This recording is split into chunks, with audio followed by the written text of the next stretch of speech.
Hi there, and welcome to Real Talk in ELT, a podcast about the reality of teaching English.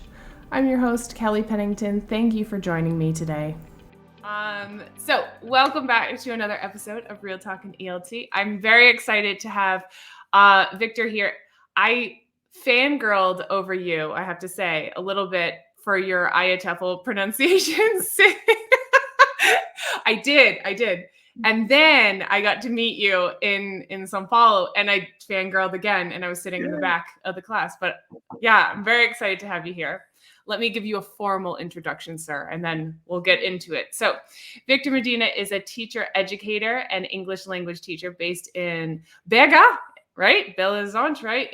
In Brazil. He has a MA in phonetics and phonology and a BA in English language and literature, both from Federal University of Minas Gerais.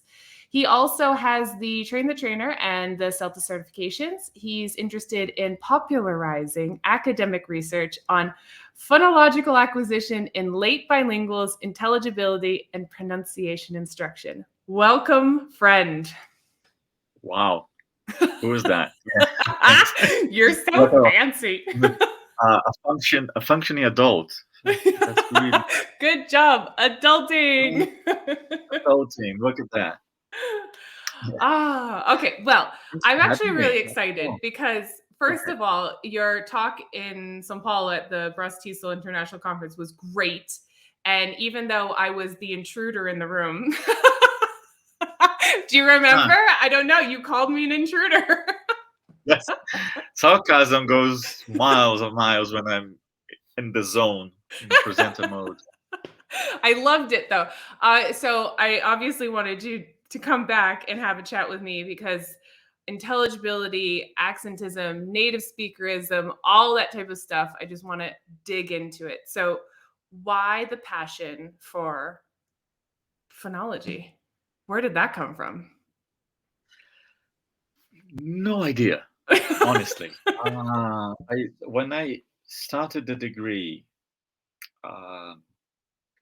it was the most, shockingly different class I took in my own first year. It was the first was it the first lesson? No, it was the second, I think. It might have been like my second lesson ever at university was I know it was now the memory comes, right? The second day at university was a lesson in a course in phonetics and phonology with this professor from South Korea, major genius, but anyway, and he was teaching about the phonetics and phonology of Brazilian Portuguese. So that was already, take that reality check. You have a South Korean speaker with his South Korean accent in Portuguese teaching you about a very, detailed, minor little things about the phonetics of Portuguese in Belo Horizonte, where, people who like Portuguese phonology say, here comes the people from Belo Horizonte. Yes, we do that. We are that kind of person when it comes to accent and the things we come up with as language changes, which is really amusing and amazing. I have to say, I love Mineiros though. I do love you guys. You guys say why. You guys. But it's, when the foreigners apparently for their experience, because for a number of reasons, the way we pronounce things can be, challenging for the less trained ear, so to speak. So it was really interesting to see that, and for some reason I really enjoyed it. And I remember there was this call for a research assistant scholarship at university on the spelling reform that Brazil was undergoing at the time, 2008. There was a project on that. And oh, yay, why not? So it wasn't connected to pronunciation. But the professor in charge of it is a super important reference in the country. And I was like, hi there. I couldn't be bothered about who she was. I just want to work with this.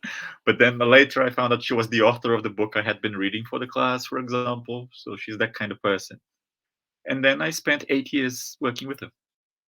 Oh, that's And the rest amazing. is history, so to speak. So after I started working with her, I started getting, immersed in this universe of pronunciation, phonology, the brain. This is so incredibly interesting. I was just excited to work with English language teaching somehow. But then Right. there is all of all that to know. It's not just knowing all the grammar.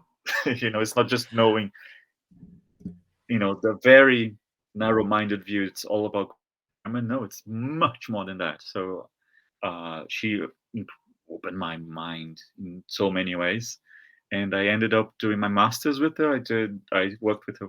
I yeah, she was a very important reference for me Can academically, and you she do still you, is. We yeah, still what's her name so that so abs- people right, yeah. She Thais Cristóforo Silva. okay. And she had you said that She she was writing books and you used her book as a reference. Is that in because the she federal universities Portuguese. here She in was one Brazil? of yeah. And she's one of those professors because everybody kind of has to take a class in phonetics and phonology at some point to obtain Hmm. a degree in Portuguese or in any language here in Brazil, and you Hmm. will eventually read her. So it's Awesome. really unlikely that you will not read her. And now, but what really shocked me was like, sure, who is she? Because I had no idea where I was going to. I Yeah. was okay, Professor Thais. I was like, oh, for me, she was the teacher who had the group in the evening. And then I had Hua Li, Song Hua Li was my professor at the time. So okay, and people, that's Thais. Oh, you don't have Thais. Oh, poor you, because everybody was in love with her because she's also an excellent teacher. But anyway, so that's how it happened. And then when I realized, oh, I can't do anything else but this. I love language in general, but I'm fascinated by phonology ever since. I've been ever since. Okay. And then so how great. I like that because it was kind of your the superpowers are born like, oh now and then you got really, really focused. You got really, really focused on phonology and pronunciation and all of that. And so um the talk that you did, you were talking mostly about intelligibility, which I thought was oh, please, can we talk about this a little bit? So, your take on intelligibility, why is this so important? And why Okay, should we raise awareness with this? right. This has not always been a topic because it's something I only found out about later as I was studying these things.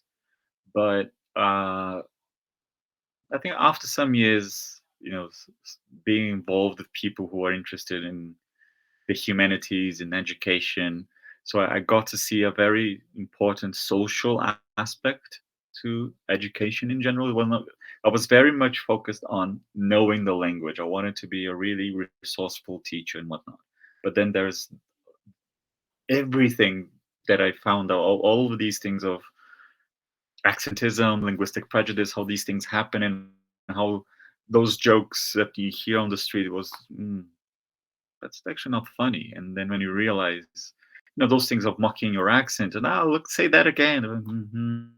So those things were, you know, getting on me. And as I started having lessons on social aspects involving linguistics, so sociolinguistics, language change and variation, uh, applied linguistics, uh, those things that take the language into a social area was there's that. And then I say, okay, I really like pronunciation.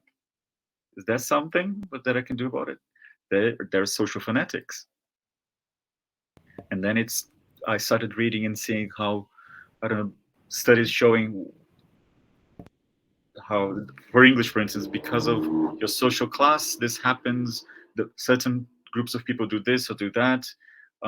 Racial profiling, sexual orientation, everything impacts your pronunciation in a way. So I was growing more and more fascinated about phonetics because there was this world of social aspects, immersed in it. And one of the first things that Thais told, a lesson that I became her tutor in a course in English pronunciation. She gave this module for teachers who wanted to have a diploma in English teaching, for people who had already had a degree and they wanted to have this continued diploma. It was really funny because I was fortunate to have a decent level of English, or probably was at the C1, towards C1 at the time. And I was really good, in her words, I was really consistent with my pronunciation. So people already thought my pronunciation was, look, his pronunciation, whatever that meant. And then she told me, and this is how I started the workshop I was telling you I gave earlier on this morning. Okay, first things first, right? First things first. Do you think you should sound like a native speaker? And in her way, and this is it's something I think I got from her, this kind of way of talking about things. Well, you're allowed to want whatever you want, but I have to break some news to you, which is you're a native speaker of Portuguese, right? And then all of them were, yes, we are. You can only be a native speaker if you are a native speaker. You cannot become one. You have to be born that. And then it was, they all were shocked, people, and people were, no, but, and lots of buts and howevers and whatnot. They said, well, but you can be very consistent. You can do a very good job, but you cannot be someone you are not. You cannot change entirely that. You always have your history, you always have your past, and that really stuck with me in a very nice way. It was, okay, so I don't have to, but I mean, there's something I can do. I think that's what, and this is something, right? Yeah, like people feel like they have to become native speaker and I for example, in Portuguese, when I speak in Portuguese, first of all, it's hilarious, and I think it's so funny because Not you all. Yeah. Because the way that I like sound in my head and the way that I come out on audios on WhatsApp is completely different. But also, I know that I sound very caipira and like I pull the R's and and that's okay. And they you're in Americana, right? So that's how you should sound, isn't it? Yes. Oh, I mean, I should be closer to Ishikawa if I wanted to really, country it up. But people actually, one of the things that happened recently, a couple weeks ago, I was at the Dogma, getting my feet nice and pretty, and and she goes, "Oh, you're not from here." I was like, "No, I'm American." And she goes, "How long have you lived in Brazil?" And I told her 11 years, and she goes, "You still have an accent." I was like, "Yeah, because I'm American."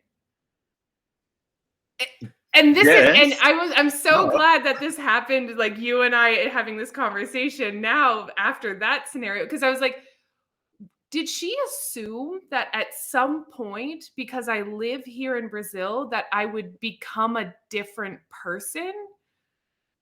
Exactly. It's weird. It's a weird thing that people think that you just transform into somebody else, and that's not what's going to happen. You can speak the language. And we sat there for 2 hours having a conversation, and she understood everything that I was saying, and we were chatting. Why was that an issue? How could that be an issue to the conversation? Exactly. That was the thing. Yeah. And we have those. I mean, I don't know if this has happened to you, but it's something that usually happens to, and you're just moving states, moving areas in a country, and you've spent some time. Oh, what happened to you? Have you been too long in Florida? I'm afraid, or something. Because you should sound like a Bostonian, and then you spend your summer holidays in Florida, and people say, "What happened to your accent?" You probably talked to a lot of Floridians, and that's what happened. You are not a bad person. You probably like the people you're around, and this happens. We adapt. And you probably know some slang, some things that people say in Americana have no clue what they mean. Right? Oh yeah, for sure. Well, it was interesting because another friend of mine who is a teacher told me, he's Brazilian, he's a teacher, and he told me, he goes, "You don't sound like you're from Boston." And I said, "No, I lost my accent. I didn't really have a very strong accent, but I lost my accent because I'm a teacher. So this is like my teacher voice because I want to be very, very clear for English too, right? Yeah. So this is how and then I'm not talking to my family and friends, and so I lost a little bit. But if I go there, it comes back. So you still have it. Right? Will never be the same though. Yeah. It's still there, but it's amazing because, well, it will constantly change. Somehow you can always get some things here and there, but it's after some days people say, ah, okay, now you do, but it happens. I mean, as you said, who you talk to, you teach English. That's my case too. I have some my native speaker friends. There's one that I actually talk on video more often, but still like maybe once a month. So he's the only person I actually don't talk like I am a teacher. I'm not teaching him.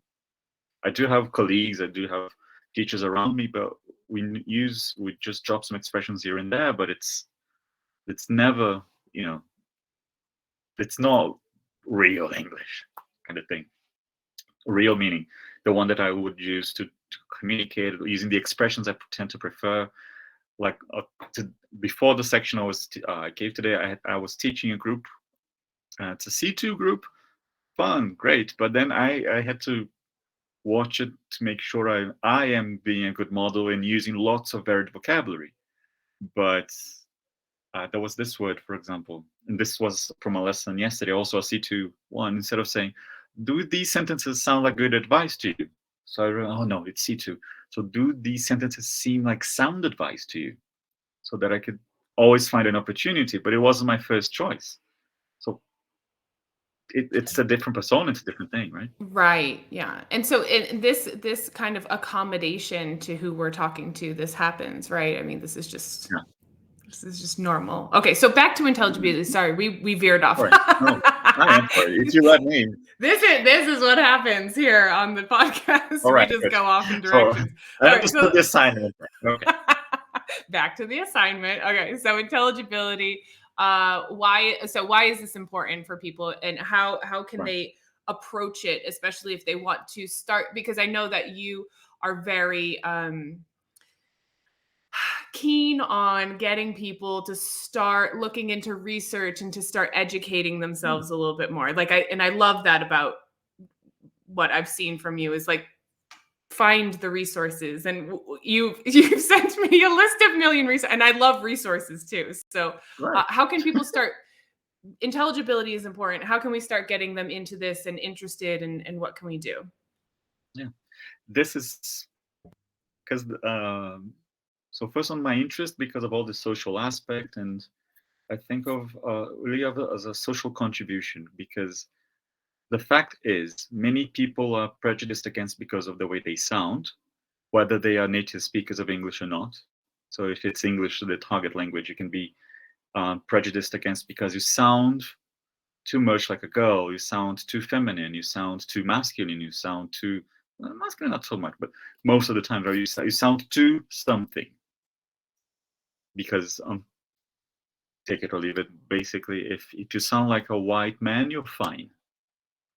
A white educated man, because obviously the rednecks would be. I would love to But okay, let's just unpack that a little bit. Like, what does a white educated man sound like? exactly. Okay, but continue. Sorry. You see, people create. When this is the biggest point. People create this unrealistic pattern standard, and then you Right. say, okay, who is this? This person doesn't exist. Yeah. Who speaks received pronunciation? Not even the Queen does. I mean, because here we go unpacking things. There's this thing of received pronunciation, the Queen doing this, doing that. There are things people say that the Queen doesn't do anymore. There's I can't remember the name of the author. This is another example that I used to bring that I love. There is this study because the Queen used to give. I think she still does. She gives a Christmas speech every year for national television, and she says "Happy Christmas," and then the happy vowel, which actually that's what it's called, Y in happy, that tense E, has been studied over 25 years because that's how long she's been doing it. She doesn't pronounce the E the same way any longer. So it shows. You can imagine that she constantly spoke English in various circumstances. So very elitist, white, educated men, probably. So she we had that.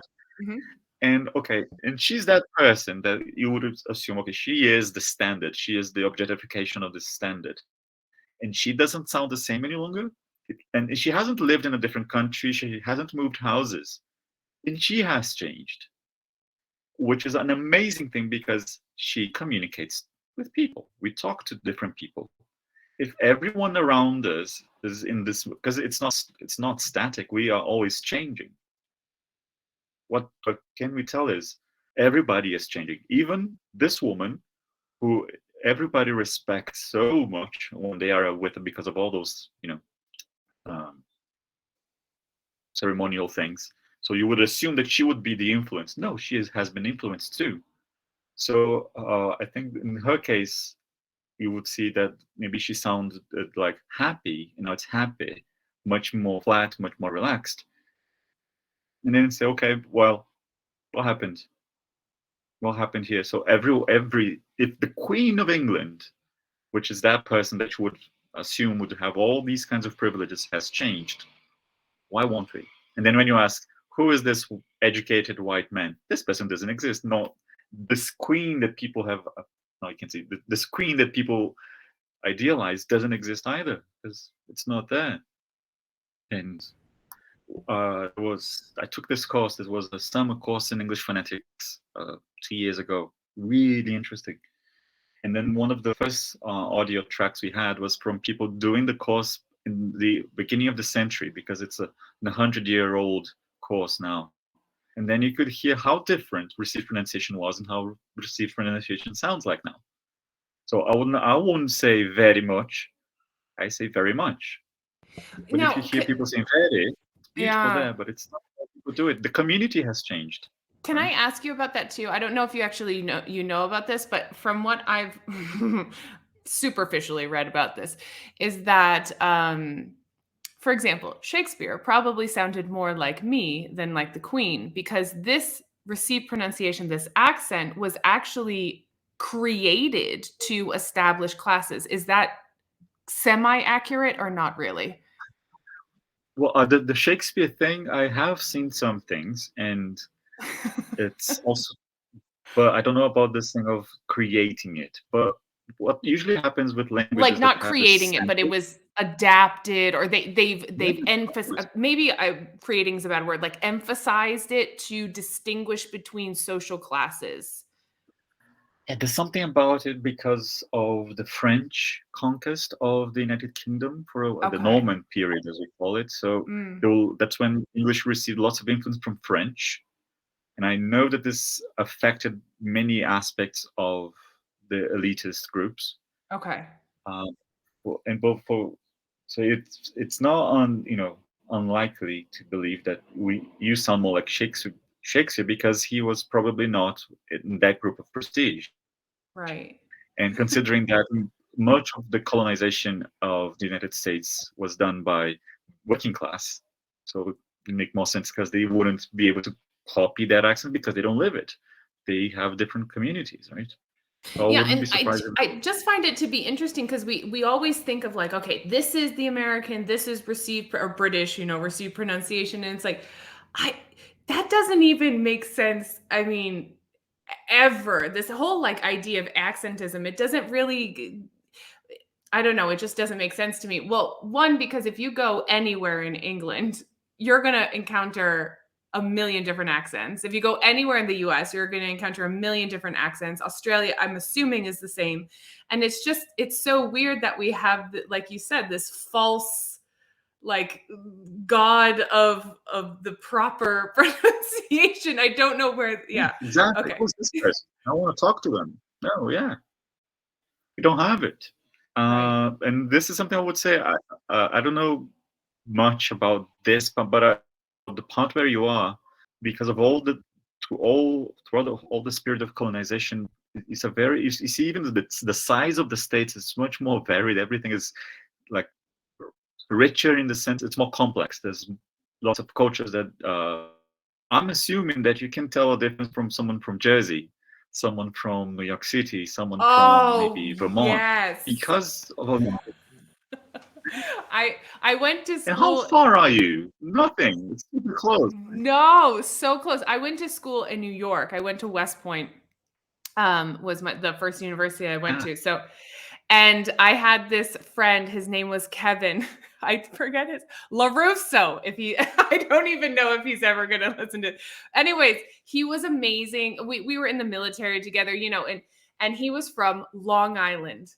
And we had other people who were from the boroughs of New York and the city. And then we had people from like western part of the state, and we would always make fun of poor Kevin because he was from Strong Island. And we were like, what is that? He was like, I'm from Long Island. We're like, what are you talking? What is that? How do you Long even Island. I love it.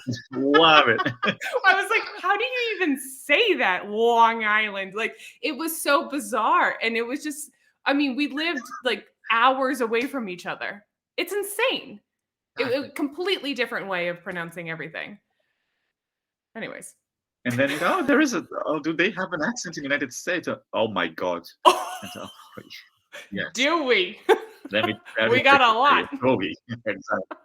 Oh yeah. And that's the thing, because of all the media thing we get is something really, washed out to Hollywood sounding, whatever that is. You don't see so much richness nowadays. Finally, thankfully, I've been seeing much more richness in the variety of accents you hear in actors in TV shows. But then you say, guys, this is so different. This is so different.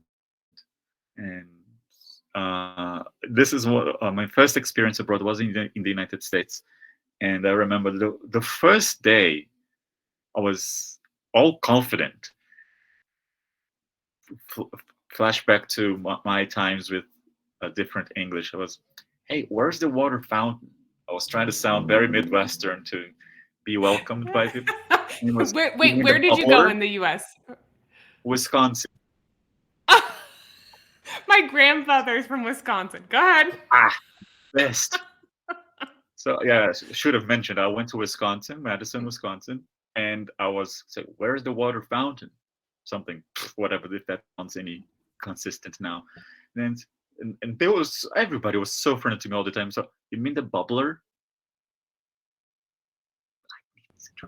I showed him I had like a bottle of water. Yeah. Yes. What did I have brought to get this wrong? But they're so used to calling it a bubbler. Yeah. Right. It's one of those words, Okay. But if you came to Boston, we also call it a bubbler, but we don't call it a bubbler. We call it a bubbler. A bubbler. Okay. Because we don't have the R's. The water bubbler. I love it. You see, and that's one of the things, because when people say, characteristics of American English, pronounce the R. Nope. I have to say that I am married to a Brazilian. His name is Carlos. And I say Carlos because I have the stronger R. But my stepfather is from Boston proper. Like has a very strong S. He calls him Carlos. Boston. Hey, Carlos. And he can't say the R. So it's just. And he's probably thinking that he is saying, because the R will tell, okay, this vowel needs to be long. And that's something that we grow. That's how my tribe says it. Okay, so I'm gonna stick. I'll oblige, because I like to belong to my tribe. So I was. Yeah. I love it though. I love it. Okay, so then. But there you go. First day, frustrating experience in Wisconsin. Yeah, tell me. I just completely digressed again, right? I'm sorry. No, where are we? I have no idea. But the thing about it is, that's why I'm not famous. Yeah, but no, it's wonderful because there's so many examples of this, and this happens like day-to-day life. And I know that English teachers realize that this is happening, but still we insist on our classroom practice to be non-reflective of what's happening in the real world. And so what's going on, right? Exactly. How could we translate that? Like where do you see opportunities for people to then, we see this now. This is not uncommon. We know that this happens with accents. So how can we then kind of bring it into practice a bit? Right. Yeah, now I remember, because when oh my God, I completely digressed. It's because I was going to say, well, teachers in general, we are undervalued, underpaid, under everything you want. But the only thing, I mean, I know it might be too much to ask, and I understand, because some teachers might have to teach 40 hours a week worth of lessons, packed groups, very little infrastructure. I am incredibly privileged to be, because I can teach smaller groups. My biggest groups has 11 students. I have a really good infrastructure, so I have it easier than many other people do. But I know what it something. Let's say, I think that the low cost suggestion would be to read, and read with a colleague at least. I don't know, 10 pages a week if you can, 5 pages. So let's try 5 pages and see what we understand. And what is difficult, and I understand it, because it requires a lot of proactivity, and you cannot blame them, because in this case I think of Brazil, because we do not have this culture of being proactive students, not very independent. Right? We're very dependent on having a teacher, bestowing things upon us. But still, as teachers, so some of the things that I've seen, I would like to recommend going to events, but and this is something It's I not like. always feasible financially for people, right? Yeah, So, some of them are really pricey, mhm. and honestly, this is, and I know I don't know who's going to watch this, but this is something I am fine to say, but I feel it's okay. But I have been seeing a lot of people that take something and create a whole aura of, look how fantastic this is. Instead of making things simpler, they just make it more become like a show. So that's why I usually joke, I'm not famous, not a blogger, I'm not that kind of person, because I'm not Like here on to social get media, you likes. mean, that type of Yeah. thing? Yeah, okay, got it, yeah. Because there are two people on social media, right? Three maybe. There are two who kind of need it for a living. One, the like hunting ones, the ones who are serious, and they're the one that occasionally post things because they like what they do. You can be, of these three, can be at least two, but I just hope people, and I see lots of people becoming, like pretending they are superstars, and look at me, or and I've seen this a lot in events. I understand what you're saying, and it's we hedge talking about, we're just hedging talking about this, but it is true. There's Yeah, a lot of people, especially, well, let me state this. So pronunciation is intimidating for a lot of people. exactly. It's very intimidating for me still, even as a native speaker, because I get uncomfortable with those things because it's not how I learn. So I have to like reteach myself how to like do these things, So I get uncomfortable Absolutely. with, Yes. so people assume like, oh, but you're a native speaker. I'm like, no, no, no, no. I have to educate myself as a teacher. Anyways, so there's that. Absolutely. So I think there are a lot of people that feel uncomfortable with pronunciation. And there are Absolutely. Yes. some people that take advantage of that. And I see what you're saying in terms of these people that it seems as if they find the most obscure, random rules or observations made in research, and they try to make a whole course about it. Like, pay for my workshop on the weekend Yeah. so I can teach you about this one abstract, tiny little thing that really doesn't play a part in the day to Yeah. day of speaking. Yeah. Don't say that. Say this instead. Stop saying this. Let me break it to you. I will continue. Don't say things. That was one the other day. Don't say things. Oh, come on. Really? Yeah, I mean that's absolutely ridiculous. And I then he talked to my wants to husband. those things. Yeah, I talked to my Right. husband about And that. I not only got those, and there are agitated. people who are offering courses. Yeah. Huh. Yeah. There are people offering courses sometimes, or even workshops, and it's uh, okay. You can enjoy talking about an area, but bring something new, or and this is where it comes this thing of treating our area serious, and I promise I'll answer the question because I know I'm still not answering it. But oh my God. I really love our chat though. We just We're digress. sober. This is coffee, you know. I'm drinking water. Yeah, we're totally sober. Can you imagine? Exactly. Go ahead. Exactly. Idea for a podcast. Drunk teachers. But anyway, You are not the first one to recommend that. I would Continue. probably be cancelled. I have the honor of being cancelled by some colleagues.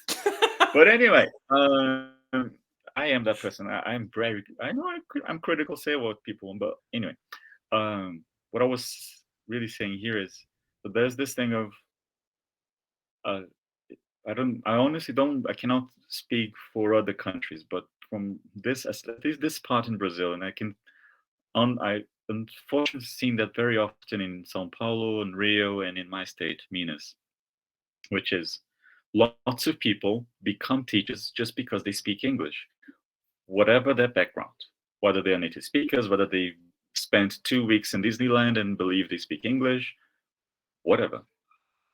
I've seen people who learned English for another reason, and they became something else, and then they decide, I want to teach English. All of these people are valid, but if you decide to become a teacher, especially those, do something to educate yourself, like you mentioned. I don't see this happening very often. I see lots of people wanting something really practical, hands-on, easy. I mean, no one career is easy. Why should teaching be? So it's one of the things I feel. That's why I tend to make sure that, and which is what usually bothers me the most about many presentations, is the lack, and this is something I commented with a colleague earlier on today, the lack of academic rigor. It's not to say that you have to quote the most advanced scientific American article, but are you seriously going to cite that same British author that always talks about the same topic and has been doing so for the last 20 years? What about the people he read? Because it's fine to read an introduction too, and it's one of the recommendations I'm going to make when we get to them. But are you always going to read how to, or 7 ways to, 5 incredible tips to? Because you don't understand why, you know. One of the things that I And realized last year too, when I started doing some research, I was doing a program, I was doing lots of stuff. I realized that when I would read a paper or when I would read a chapter, I was actually more interested in the bibliography because that's that person's it's summary really of the interesting doing ideas. that. Yeah. Do that. It's a very good recommendation. And this is honestly, I kid you not, it's something that when I see, oh, look, this new paper, how many references? It might be bad references, yes, but if the person took the time to look for those things, there's something saying. But because I'm sick and tired of seeing people citing two, and I swear I'm not criticizing this one, but for example, if you just cite British Council Teaching English Online.org as your reference, because then when you click on it, it's going to be half a page of some examples which are very good. You want something practical, hands-on. Teaching English, British Council, they're lovely for that. If you want something, okay, I need to do this. How do I even get started? Those are great sources. But are you going to set a paper and use that as a reference? If it was just because of the exemplifications, because they're usually great, but no, it's actually getting the things they said, and it's incredibly reduced because they're aiming at novice teachers or teachers who might intimidated by that area and they want to make it very welcoming. But if you want to, and yes, basically I'm just gossiping about Gossip professionals here, away. right? But it's like, okay, if you want to sell yourself as a specialist, as someone who I love pronunciation, I love whatever, uh, do you people do very Like do little. your due diligence is what you're saying. Those.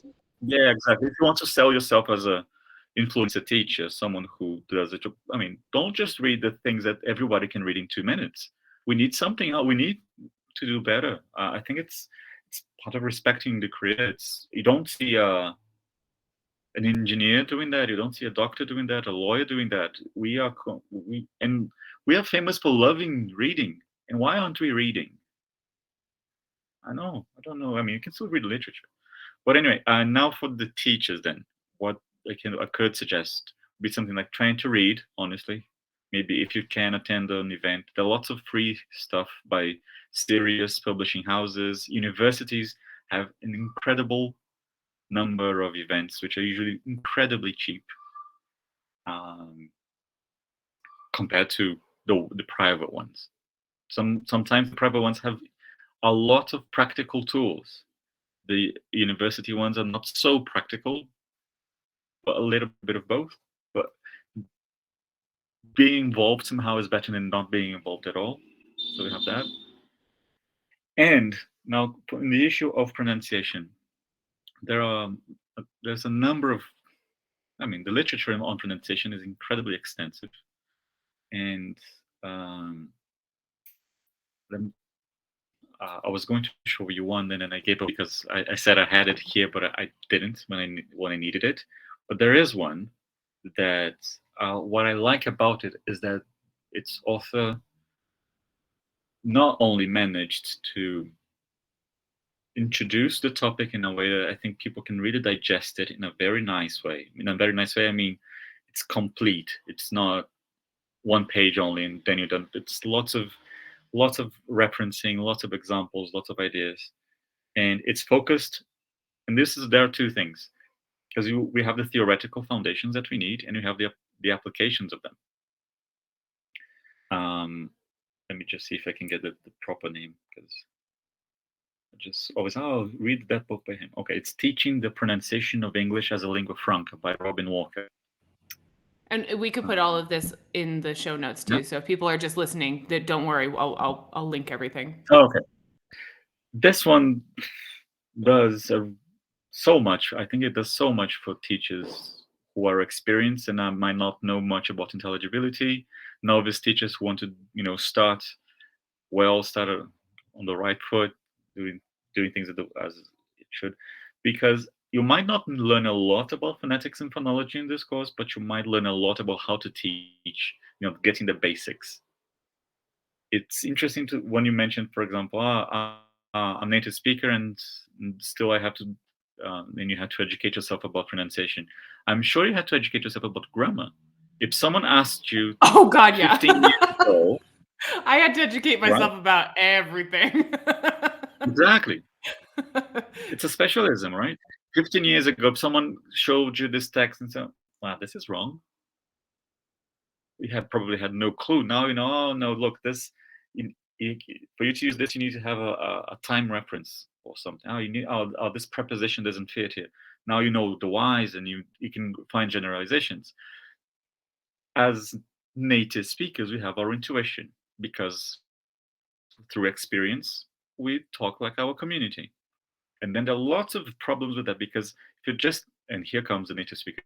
I think we're getting into it, right? And it's been 3 let's hours. get into it. I love it. But anyway. And then when you went to the presentation, I called you the intruder. It was context. Everybody was. I was like, let's start a revolution, right? And then where are you from? United States. I know. I was like the third person too, and you were like, "Come on." Sorry, I ruined it. I ruined your whole presentation. No, I didn't. It was great because I think it would. It's even better because you can see that this can be constructive for the both of us. Because you mentioned this of knowing, you probably identified something, and if someone spoke to you, he has an accent, she has an accent. Now you know why. Now you might know you have lots of Brazilian students. You might know that we love to insert a vowel when we don't need. And then you know why this. You might know, okay, this happens. All of these words, all of these kinds of syllables, through your experience as a teacher. You don't know that because you're a native speaker, right? For instance, but that's really good because non-native speakers, like for example, you teaching Brazilian students, you can already anticipate problems. You already know the things that are going to be difficult, and that's something that I don't have. So I have like very good intuition towards things, but I don't have this ability to say, oh, it's much more difficult for me to anticipate these types of issues because I don't have the experience that you have. Do you see what I'm saying? Yeah. So yeah, there's no like, oh, this one's In better a, than in a this. It's just, we are who we are. yeah, okay, this is not how I say it, and then still that doesn't do the job. And as a non-native speaker of English, teaching English, if I teach to people who speak the same language as I do, even though I might identify the mistakes, if I don't have training, I don't know why the student is making that mistake. So if it doesn't matter if where we are from when it comes to that. Right. So So you in can be this a very thread, good speaker, but that doesn't mean that you're a very good teacher because you can't exactly, explain to people why. Or sometimes what happens too, even if people are teachers, they correct the correct things. exactly. Like it's okay to say that, but you're correcting it to something else. And so now the learner Why are assumes you that they correcting can't that? say Maybe that. you didn't know that was a possibility because of your area, Right. Exactly. where you're from. Yeah. This is something quite recently. I don't know if you say it this way in your area where you're from, but produce. For some reason, I assumed that in American English, whatever that is, would be pronounced as produce, but apparently it's produce, the Yeah, produce of the produce. farm. Yeah, produce I was, section. oh my God, my world has fallen apart. I was, oh God. I just assumed that I knew. Oh, because usually when it's "o" in British English, it's "ah" in American English. Not really, Oh. because we have project and project, but we have produce and produce. Oh, great. Oh, yeah, Just to there's a mess you language up a for little you. bit. There you go. Because that's the beauty in the language. It's not that there are lots of generalizations, but not all of those. So we have those things, and then when it comes to pronunciation, more than with grammar, I tend to see it as a very similar thing to what we compare our students' performance in speaking and writing. It's to think which one they do more. They speak much more than they write. And as people who like the language, we probably pay more attention to grammar than to pronunciation. So if you don't have the experience, it's obviously harder for us to be able to be confident teaching it. But it doesn't mean that we shouldn't undergo training, right? So, and I think this is another reason why I don't like this. I want something practical, something easy, because it doesn't come easy. You have to study, right? So read Mr. Walker's book if you want something to get you a good start. I don't know. There's Peter Roach, English Phonetics and Phonology. It's a beautiful book. It's really complete. I think it's something Avery. It's teaching American English pronunciation, just to see it's not just British based oriented. It feels like it's a teacher writing for a teacher. It's very well. Those are very well written. They are backed up by research. They have lots of information that are very useful, and it's for the teacher. And it's for you to teach those things. You need this if you want to teach that. But then if you want to know more about it, then you have Peter Ladefoged, A Course in Phonetics, as a book. Intonation, which is on that bibliography by John Wells. Uh, I mean, there's so much you can learn. And it's okay. We have How to Teach Pronunciation is a lovely book as well. But don't read just that. That one is, if you're really pressed for time, okay. But it's it's one. It's just one. It's one that, for example, here when working at Cultura, we have shorter courses, usually 20 hours long. So sometimes we use some things from How to Teach Pronunciation because it has lovely ideas on how to lead a lesson with a name in pronunciation. But we also make use of other resources. So we'll just go, I don't know, read, look for webinars, because um, honestly, comparing with writing and speaking, if you don't write, how are you going to improve your writing? If you don't study pronunciation, how are you going to, become better at it? So the thing of the native speakerism is because of this thing. Okay, for me to improve my pronunciation, I have to sound like a native. Wrong, right? Number two, Totally wrong, because with a there's native some speaker teacher. native speakers I would never want to sound like. Just so Exactly. you know. And even and then news flash, even regarding grammar, depending on the upbringing of the person, for a number of reasons, they might not sound respected. They might not be respected by their countrymen, I which is would something that never want to unfortunately sound happens a lot. like my cousins from Oklahoma. There My you go. mother and father are going to kill me for saying that, but I would never want to sound like them, because when they go anywhere, if I go somewhere and I sound the way that I do because of the way that I was raised and my education and upbringing and everything else, I typically am relatively well received. However, if my cousins from Oklahoma go different places, because of their southern drawl and it sticks out and stands out in certain places, there's prejudice that put Yeah, a place upon them because of that. And so I joke about it, but I wouldn't want to sound like them, because there there you would go. be That's some what happens. social implications of that. So So if that happens to native speakers, why won't that happen to foreign speakers? And then you say, oh, just because this person's a native speaker, you want that person as your teacher. So it's wanting a native speaker as a teacher for the wrong reasons. You can want a native speaker because you want to be in touch with someone from a different culture. That would be lovely. I had this experience with a Spanish teacher. The thing that I liked the most about having him as a teacher was someone who, gave his view as a person who lived the culture of Spain. Oh, great. That's how I do these things. Those very small things like yes. breakfasty things with Hmm. really like almost like storytelling. Yeah, like it was Exactly. kind of like having a friend.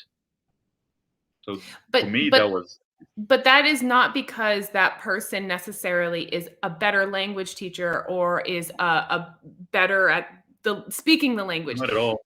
It was really because they had some cultural experience that was interesting and applicable to you at that specific Yeah. time. And that And happens. yeah, Yeah, we can have that as non-native speakers too. But absolutely.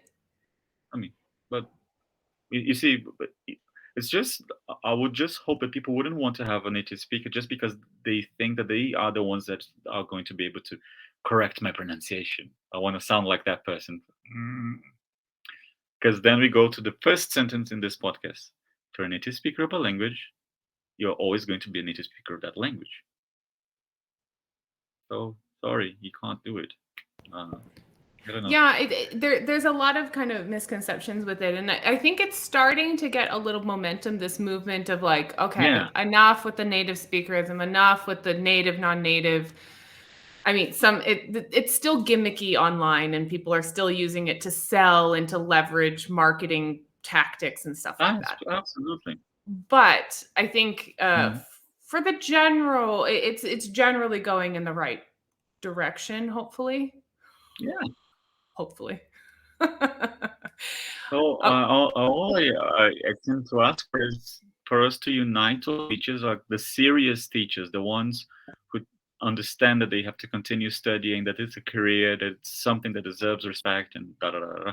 Because and then here comes Mr. Gossip again, just just because your teacher is this tall, handsome, blue-eyed North American surfer boy who speaks cute, sounds cute speaking Portuguese, it doesn't mean he'll be the best teacher you'll have, because I can think of two here on top of my mind. If we go to their websites, you don't know why they graduated, or if what they have is actually quite simple, quite poor.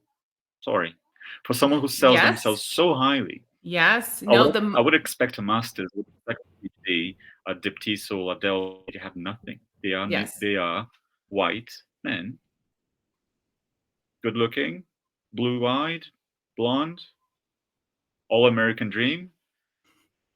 That's it. I mean, And is that why you want him as a teacher? exactly. That's an issue. I feel a little hypocritical sitting with my American flag behind me. I will tell you that my American flag is made out of um wood from no, my husband made it for me, and it's just because it's nice, and I'm actually quite proud of it, but I'm not proud of it because Right. it makes me American. I'm proud of Yeah, it because that's it gave me a ton of opportunities, you know? And so there's a reason that you should be proud of a profession. It's because you're really, really capable at doing that profession, not yeah. because of a passport or birth certificate or whatever.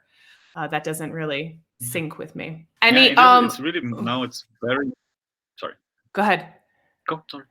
No, go ahead. It's No, it's really just what? because you talking about culture and because we also this is one of the dangers of being a very, let's say, dead set on nationalist pride kind of person and just being proud of your culture, of your upbringing. I mean, just because you're from the United States, it doesn't mean you want to colonize me. Just because I'm No. Brazilian, it doesn't mean that I want to, shoot, participate in a shooting club.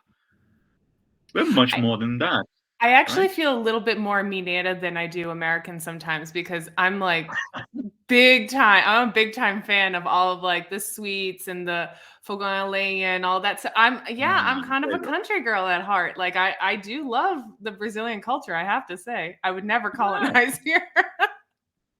No, because you see all those stereotypes. I understand that unfortunately political leaders give us this bad image, Yeah, and I'll go really dangerous and say, obviously, not all Russians are like the president, not all Israelis are like the prime ministers, right?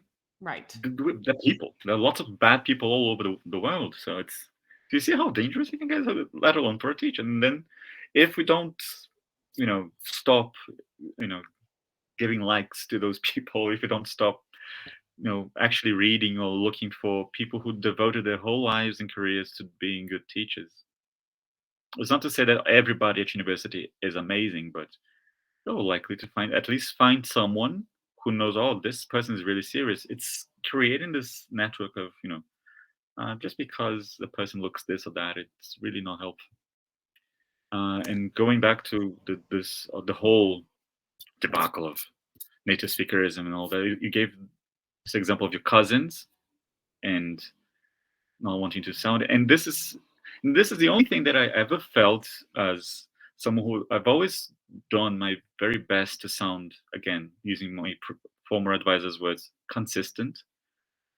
And I went through this transformation from American English to British English. It You was a spoke like personal me thing. before? I Mm. tried. I tried. We could have been I couldn't friends. because I wasn't born there. See, the testing, know it. But uh, and I remember those things. And now I remember, for example, when I'm teaching words like party, and then I have to say party, it feels really difficult for me to pronounce it. I have to really concentrate. Now I think I did a really good job, but I don't usually get it this way. I was party, heart, and then heart. Those things, and I know where the sounds are. I know how, but it's different, from getting that. But I can kind of do it, but it's difficult than saying party. And I was joking the other day. I met this Irish guy, and we were at the bar, and then I was saying something, and I went on this very ironic mode and say, "Careful what you wish for, darling." And this darling was very difficult to him, an Irish speaker. He doesn't have it. He's also darling. So it's those little things, right? But then I remember moving on. Then American English, or everybody, yeah, American English, woohoo, the majority. You don't sound different here in Brazil. Most, at least in my area, we see most teachers using an American-oriented pronunciation. Then I decided I want to go full on British. I had friends from Britain, and it was really interesting to see that I was more connected culturally there too. So I started. Okay, I arrived in London, received pronunciation. I tried to remember everything I heard in the books.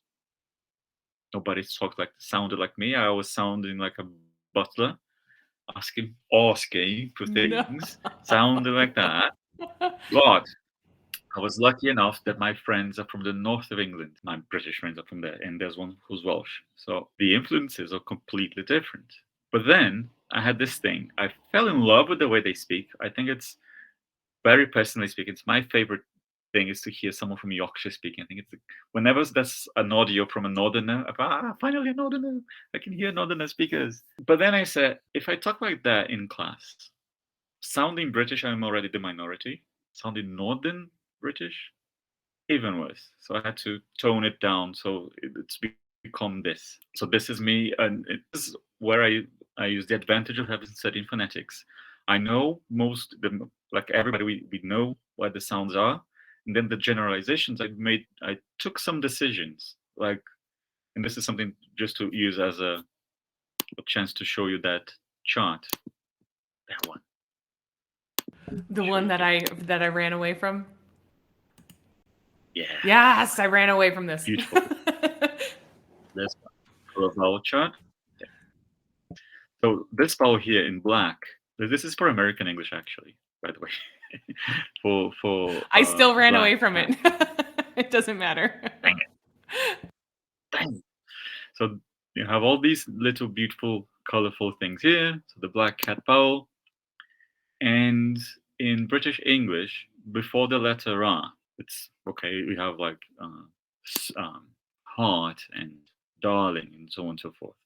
And then sometimes some words, a certain group of words that are also usually spelled with A, the pronunciation will be R as well, like bath. But that's very sudden E sounding. That's very sudden in British English. Say, let's go to the bathroom. Or I need to look at the grass on my neighbor's is always greener. The North uses the black cat vowel. So they say grass and bath.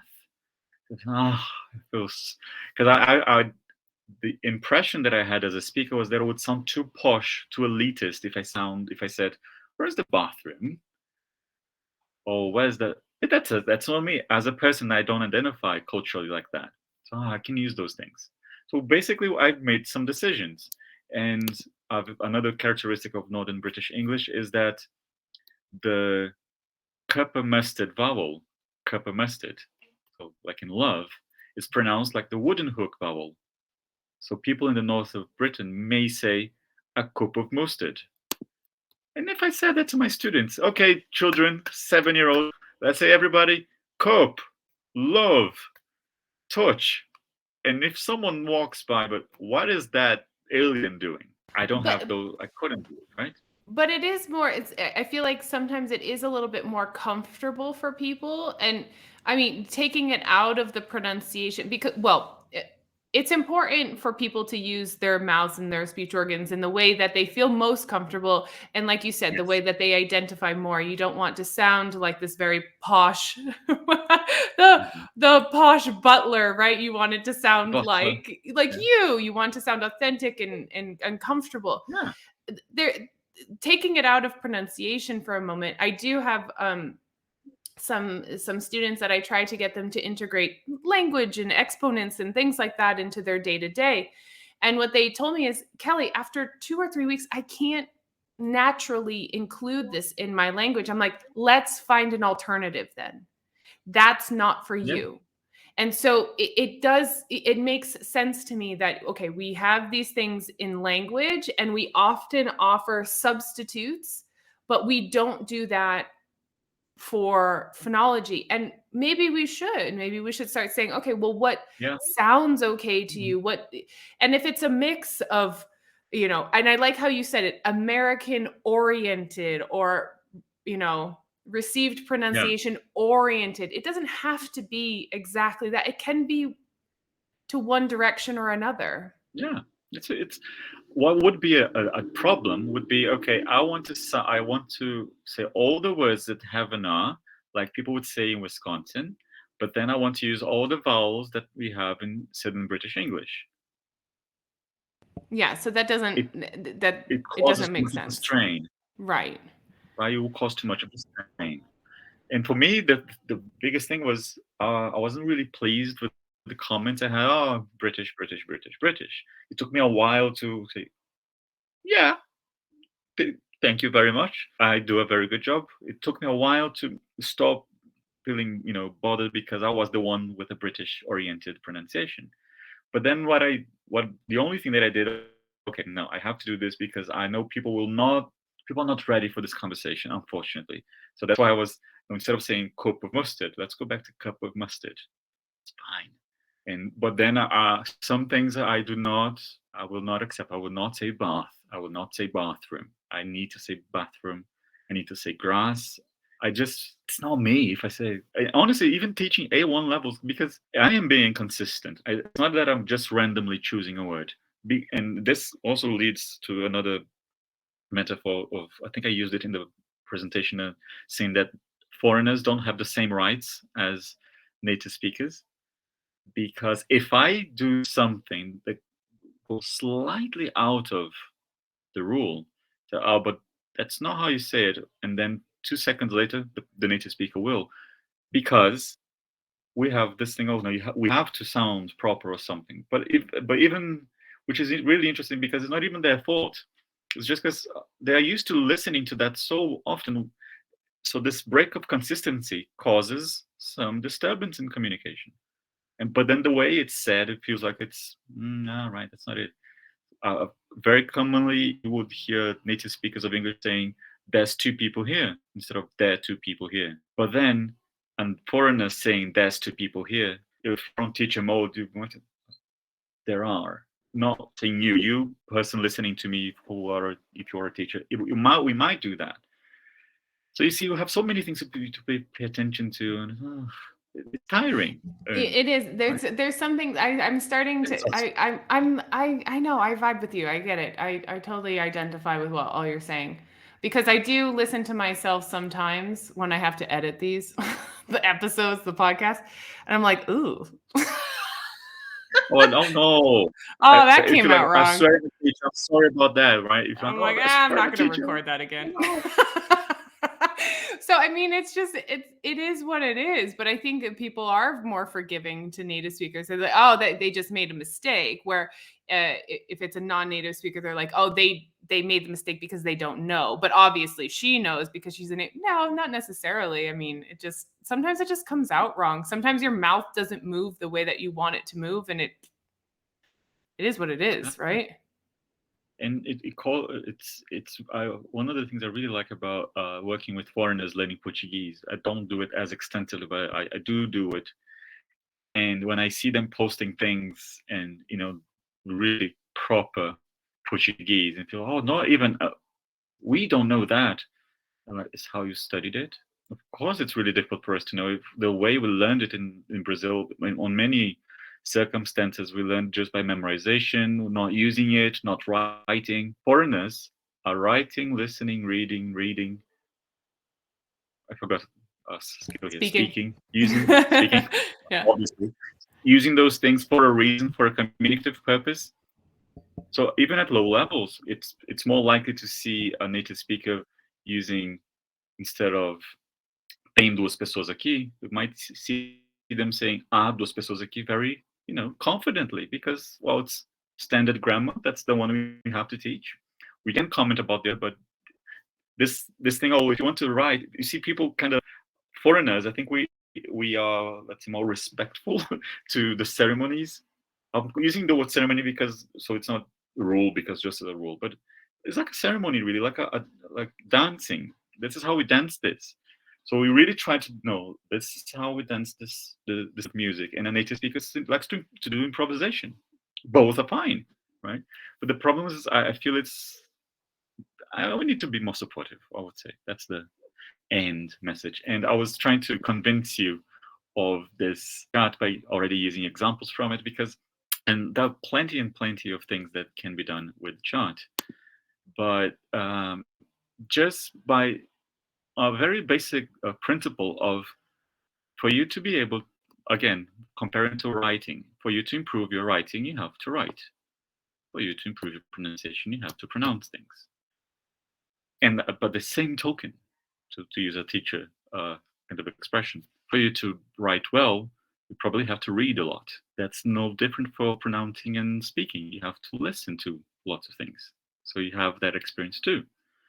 So this chart really helps me in that I don't have to use the symbols in a way that might sound, oh, do I have to memorize them? But you don't. But it's not, maybe overwhelming. And these are words with high frequency. They're usually easy to be pronounced. For Brazilians here, we might have to just be careful with pen because of the N to teach the pronunciation of that one. The nasals are usually a bit difficult, but it's something. And by having someone, okay, This word here, I used this in the workshop earlier today. Oh, we're going to teach the word teacher. By asking the student to just repeat the word teacher, okay. But then if they see this pair and saying that word as well, they'll say it 3 times. So our teacher, actually for a teacher, green tea teacher. And we can use this to show our gestures in the mouth to see how it's the same gesture. For example, the other word was book. So it's book, wooden hook, book. So your mouth is kind of waiting for the position of the vowels to be produced again, because it's one of the things to activate auditory memory. And again, I'm not using learning styles, because if you on bad news, if you read into it, you know it's not really proved by science. It's not really true. We've already done that. Andre Headland told us doesn't exist. So well informed. Good. So we have this, but this helps with associating by learning with, again, by association. It helps to activate auditory memory because of vibrations on the bones on the back of your head. So things that science actually backs you up. And when we were talking about suggestions, and this one I liked it because the people behind it, Karen Taylor and Shirley Thompson, took a lot of time to create lots of possibilities of how to implement it in the classroom. And what we did today in our workshop, it was just 1 hour, how to teach pronunciation. I just said, first, impossible. So second, let's do some little things. If you're going to correct a student, instead of basic things, instead of saying only you saying the word, have them say it. And to give them more confidence, maybe using this chart will force them to say the same sound at least 4 times in a way that doesn't sound like a parrot repeating moon, moon, moon, moon. It's book, school, blue moon, school. Just by, and this is a physical exercise, right? So No, yeah, it's I something see. I that told makes you that me I feel didn't like it, this chart. Well, good. I not love that it. And then not also, that I didn't like it, but I just didn't know how to use it in a very practical way. Like I understood, yeah, obviously, I read it about it, understood, got it, but it just wasn't super clear to me on how to use it in a practical way. right. But now that you're saying, um, like book, wooden hook, book, that makes a lot of sense. That it's not a simple constant drilling exercise, that they're Yeah. really kind of moving their Mhm. mouth around to feel that. Yeah, and it's really, I think it's one of those their charts. It's like over more than 10 pages of suggestions and things and how to use, and they have alternative charts, so you can people who are interested, you can check which one kind of matches your English really. So this one doesn't really match how I do things most of the time. Like the no, this one actually kind of works. Olive sock, yeah, because it's different from Auburn and dog. Oh, no, for me it's the same. But for, I think for your part, your the Midwest and the Northeast of the United States, these two are different. It might work for you, but not Yeah, I would so say much for me. like olive sock, auburn dog. So it, Uh-huh. yeah. Longer, right? Uh, the Yeah, other is sock, auburn a shorter one. Oh, there sock. you go. So you see, it's really choosing what suits you, and Ow. there you go. Brown cow. This is what they have here too. So they show the symbol separately if you want. I just tend to go, and I was going to show you the other thing, because if you don't want to use, if you don't want to use the color charts, there's this one here, last one I promise, which is the standard lexical sets. Well, it wouldn't be me if I didn't reference someone who devoted their careers into it, which is John Wells again.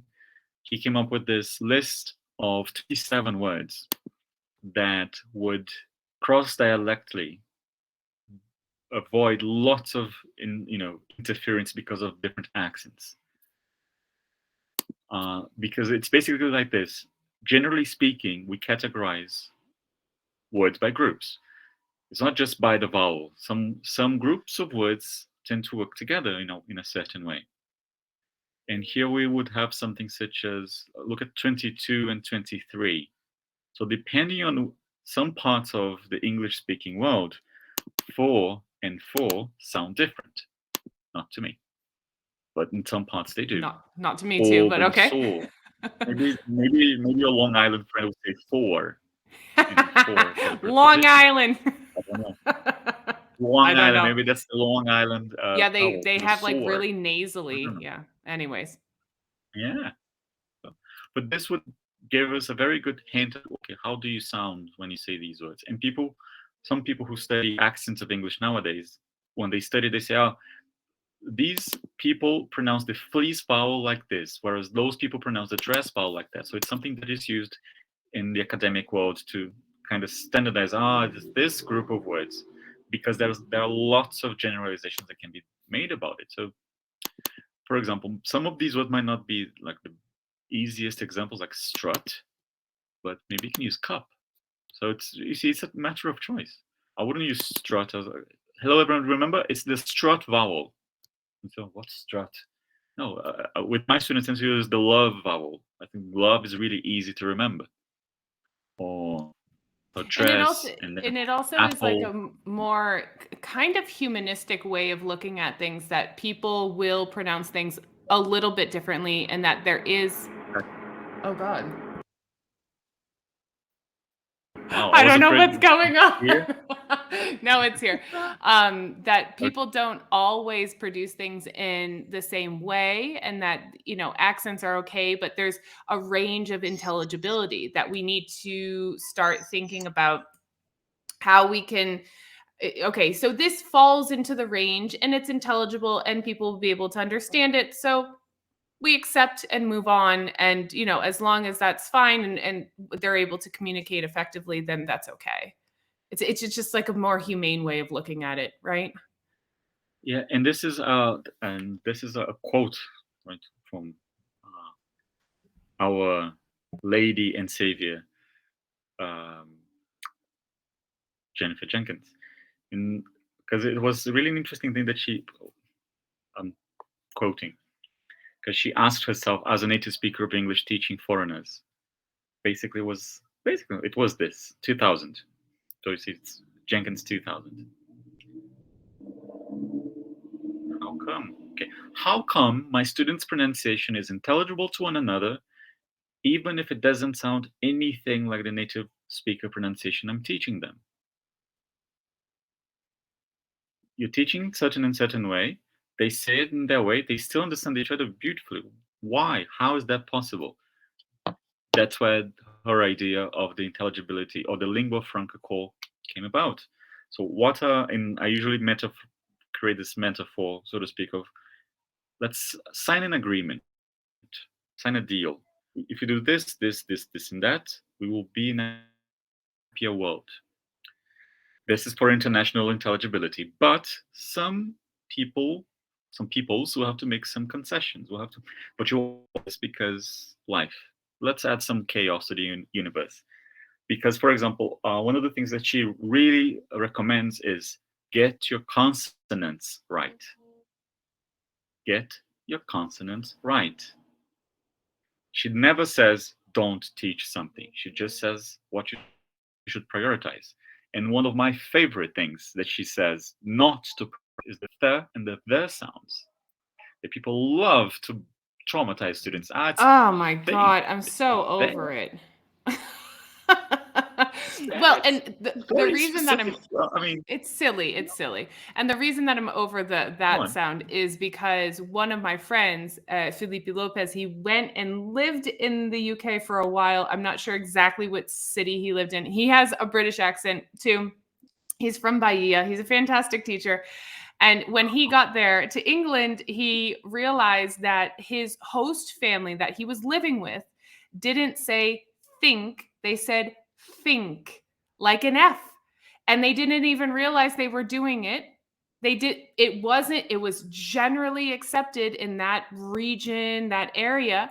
And nobody said the think with the TH and the tongue between the teeth and everything that we tried to harp on social media. So he was like, oh, okay. It's cool here if I say think and move on. Yeah. Yeah. And then you would have, authority, author. You could say authority, author. will it be the end of the world? I mean, what are the odds of you're actually getting confused by that little cute animal, the otter and the otter? Okay, the vowel is different, but no, it's actually the same, right? It's short too. So otter and otter, Oh, yeah. fine. But honestly, what are the odds of the little fluffy animal, the otter, right, and the author being the same in the sentence? Very unlikely. It's quite So, and unlikely. Yeah. it's in terms of distribution in the language, the th consonant is really, really, really poor. And I'm just checking on. She has this list consonant combinations. She called them the clusters because that's the terminology for it. So English loves to have lots of consonants in the same syllable. For speakers of Portuguese, for instance, this is a nightmare because we tend to love to have few consonants in the syllable. We hardly ever have two. English can have, I don't know, 5, 2 at the beginning, 3 at the end. It's mayhem. She also suggests using the central vowel, right? Isn't It's it? And mayhem. that's strength. The 12th. Oh.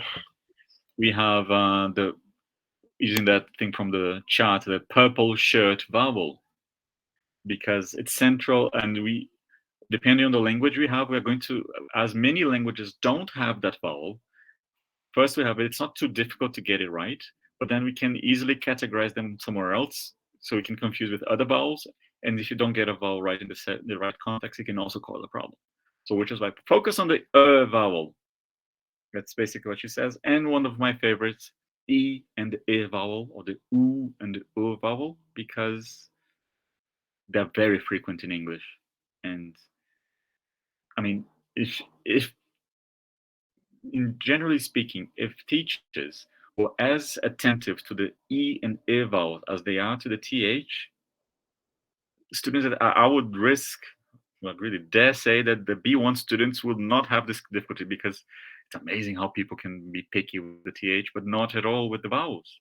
Only if it's beach and bitch, apparently. That's because But it's fun all to deserve. say. Yeah, that's because we want to be.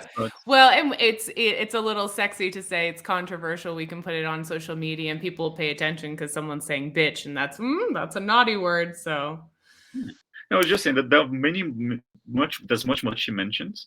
This is just one of the few things, and one of the things I usually say of what do Brazilians have to sign as their part of the deal, for example, is that we have a tendency to insert an E where we shouldn't, like the word skate, we would say skate.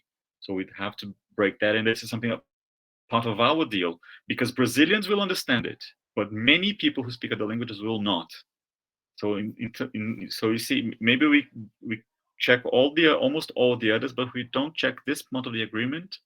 For example, people who speak Chinese or French that have different difficulties with these will not understand what you want to say.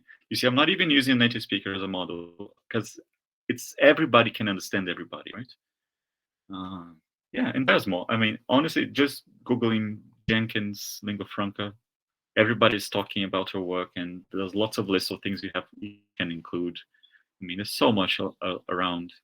I don't know if I can talk about books, ELT books that have For this. sure. I'm gonna put the list that you sent, and I'll put it. I'll just list it in the show notes so that anybody listening or watching can take a look at the books and find a partner to read with. And I can solemnly swear that I'm not being sponsored by this book, but I know that this series by National Geographic called Voices, that is very reliant on the lingua franca core. So it's something that I'm having a look at the B1 Plus book, and I was finally they're writing books with that. So it's a book. It has its flaws, but it's so welcoming for that. So it's at least worth giving it.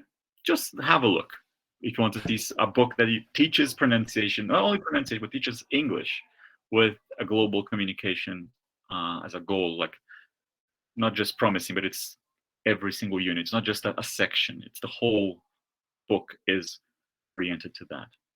Perfect. No, that's a good recommendation, because I think sometimes people get a little lost, especially if they're kind of stepping, tiptoeing into it. They want to see what materials would be reflective of these types of ideas, because we see the theory, we see, encourage reading and get research, but then how does that translate into the classroom? So the Voices Exactly. And I series is understand a when good people idea. say they want something practical, something easy. It's not say to always want that, but there you go on. So have a look at a book that has been well written. One of the co-authors for some of the books is this ELT professional. I can't pronounce his name properly, so I will not even try. But he is very vocal about pronunciation in global settings, and it's Marek, something very different to pronounce. I can look it up for you, but anyway, and he writes about it. He has videos about it. He's also a good resource for that. But, little by little, we can get somewhere. But there's a book, Wonderful. so if you want to have a look, Yeah. you can have a whole unit. Oh yeah, well, I'm gonna put. I'll just list everything. Everybody can check out the show notes and go and search and find everything that you can. Victor, I want to thank you for coming on and chatting with me for for quite a while about pronunciation, and we're just so distracted. Actually, I'm so happy that you came on. I feel so comfortable with you, gossiping I was and I was like terrified of joining, and then here we go, 2 hours. 2 hours? 2 yeah, hours. about 2 hours. But go no, on. it's been, yeah, well, yeah, I think it's good No, to but honestly, seriously. I mean, have a chat. yeah. And I loved it. And you are so welcome back anytime to talk about anything else that's going on in pronunciation. And I know that you do wonderful things on the IATEFL pronunciation SIG you Yeah. present for, and you're involved in Breast TESOL as well. So, and people can get in touch with you through your social media, right? Is that okay if they have questions? Yes, there's the Instagram. It leads to everything that I have there. Absolutely. I'll link that. And so please get in touch with Victor. Nowadays, it's the easiest way, right? Yeah, absolutely. Yeah. We will glad to talk to more people about it. Yeah. And just get more people involved in understanding Yeah. that pronunciation is actually kind of cool. Yes. Nothing to be afraid of. No, exactly. It's like grammar. Come on. Yeah. Those rules. Why can't you accept some little things about pronunciation too? Absolutely. All right, sir. Well, thank you very much. And we'll say goodbye for this episode, but hopefully you'll be back to chat with me. Ready to join the conversation? Head on over to Instagram at Real Talk and ELT Pod or at Kelly Pennington ELT and send me a message. That's it for me. Take care of yourself, your health, your vibe, and your tribe. Until next time.